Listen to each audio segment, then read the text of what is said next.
அஜாக்கிரதையாக பேருந்தை இயக்கிய டிரைவர் சமூக வலைதளங்களை பற்றி எறிய வைத்த காணொளி.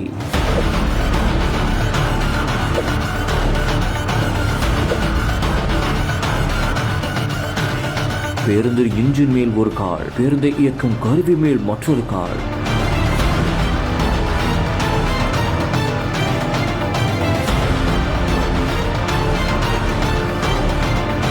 பரம்பக்குடியில் இருந்து புதுக்கோட்டைக்கு தனியார் பேருந்து ஒன்று சென்றுள்ளது. அப்போது அந்த பேருந்து 1/4 மணி நேரம் தாமதமாக இயக்கப்பட்டதாக கூறப்படுகிறது. மேலும் இது குறித்தான காரணம் குறித்து தற்போது வீடியோ ஒன்றும் சமூக வலைதளங்களில் பரபரப்பை ஏற்படுத்தியிருக்கிறது. அந்த பேருந்தின் ஓட்டுநர் அஜாக்கிரதையாக காக்கி சீருடை கூட இல்லாமல் பேருந்தை இயக்கியுள்ளார். முக்கியமாக சொல்ல வேண்டும் என்றால், ஒரு காலை பேருந்தின் இன்ஜின் மேல் வைத்துக் கொண்டும் மற்றொரு காலை பேருந்தை இயக்கும் கருவி மேல் வைத்துக் கொண்டும் பேருந்தை அஜாக்கிரதையாக இயக்கியுள்ளார். இது பேருந்து பயணிகளிடையே அதிர்ச்சியையும் வேதனையையும் ஏற்படுத்தியிருக்கிறது. உடனடியாக இது குறித்து ஒருவர் வீடியோ பதிவையும் எடுத்து சமூக வலைதளங்களில் வைரலாக்கி வருகிறார்.